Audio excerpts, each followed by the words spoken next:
Cuando leemos los textos evangélicos, tenemos siempre que tener presente el significado de la palabra evangelio, que quiere decir buena noticia, por lo cual todo lo que los evangelistas nos narran en sus escritos son cosas buenas, aunque a veces usen un lenguaje y hagan unas descripciones que pueda parecer lo contrario, como sucede en el Evangelio de este domingo, en el que Jesús habla de la destrucción del Templo de Jerusalén y de una serie de consecuencias dolorosas y violentas que van a suceder.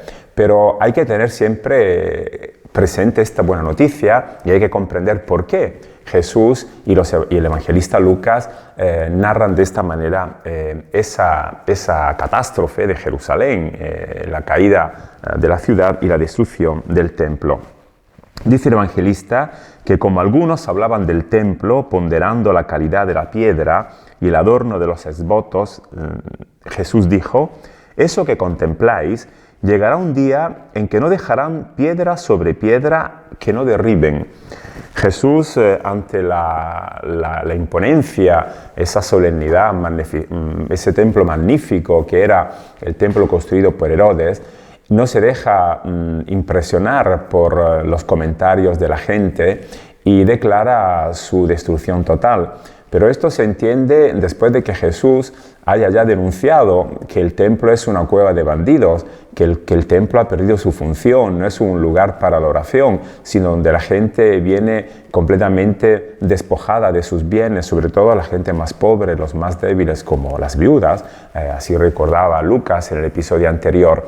Y Jesús ha llorado también delante de Jerusalén porque esta ciudad con su templo se ha cerrado a esa propuesta de paz y ha preferido seguir llevando adelante pues una serie de comportamientos que son todo lo contrario. Y claro, ninguna institución religiosa que no se abra a la paz o ninguna institución del tipo que sea, que no quiere trabajar por la paz y que no se preocupa por el bien de sus componentes, pues no tiene ningún futuro, está destinada al fracaso total.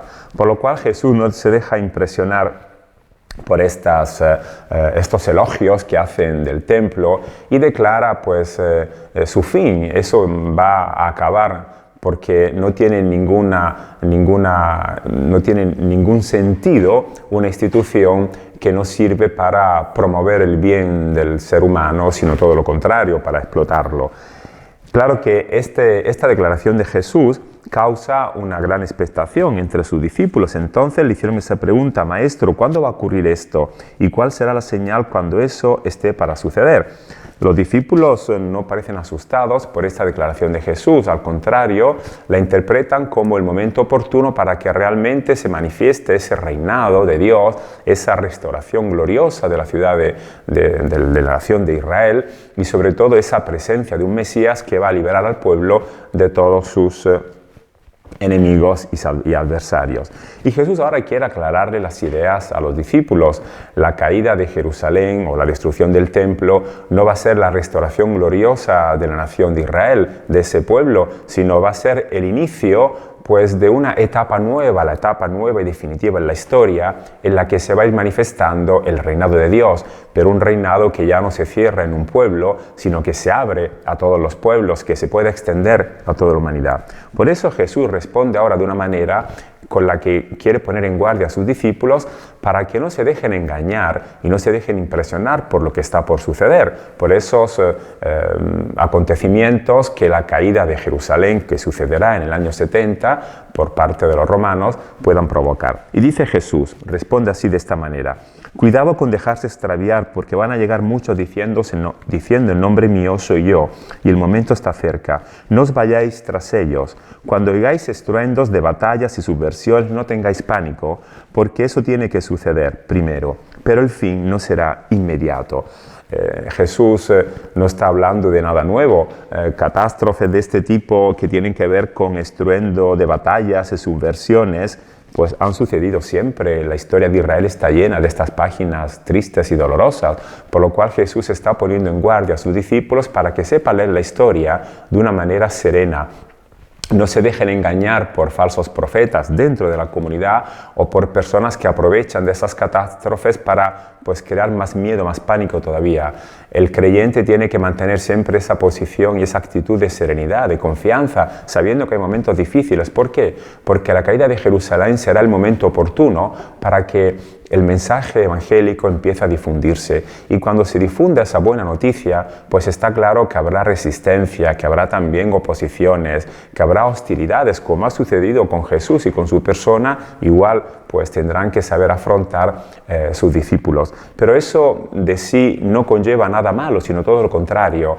Va a ir adelante un proceso de transformación. Jesús dice que el fin no será inmediato, claro está, la construcción de ese reino pues va a ser un proceso lento, pero en el que la comunidad tiene que saber de qué manera pronunciarse, nunca poniéndose de parte de aquellos que son la causa de estas catástrofes, de estas subversiones, de estas guerras, de estas carestías, sino todo lo contrario, siendo componentes de una comunidad que va a ir actuando en la historia los valores evangélicos. Y por eso Jesús añade: se alzará nación contra nación y reino contra reino. Habrá grandes terremotos y en diversos lugares hambre y epidemias.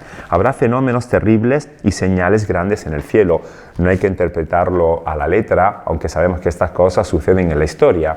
Lo que Jesús está diciendo con un lenguaje que es típico de los profetas, es el lenguaje que indica el cambio, indica la transformación, indica que las cosas ya no son como antes a través de estas imágenes del terremoto, de las carestías, etcétera, etcétera. Jesús está diciendo que la difusión del mensaje evangélico que sucederá con la caída de Jerusalén, pues va a dar inicio a una etapa nueva, en la que habrá que afrontar pues la resistencia y las contrariedades de todos aquellos que no aceptan ese mensaje, pero al mismo tiempo será un mensaje que poco a poco se vaya difundiendo, va a ir transformando la sociedad, la va a cambiar de una manera casi radical, como si fueran situaciones que tambalean, que hacen tambalear todo lo que estaba establecido. Jesús entonces invita a la confianza, invita a que la comunidad sepa realmente trabajar por ese reino, sabiendo que tiene que afrontar situaciones no fáciles, pero que no va a faltar nunca esa fuerza para llevar adelante el proyecto de Jesús. Y añade: pero antes de todo eso os perseguirán y os echarán mano para entregaros a las sinagogas y cárceles y conduciros ante reyes y gobernadores por causa mía. Tendréis en eso una prueba. Ahora haced el propósito de no preocuparos por vuestra defensa, porque yo os daré palabras tan acertadas que ninguno de vuestros adversarios podrá haceros frente o contradeciros. Jesús está infundiendo ese coraje en su comunidad. La persecución será vista como un momento positivo para que el mensaje se difunda.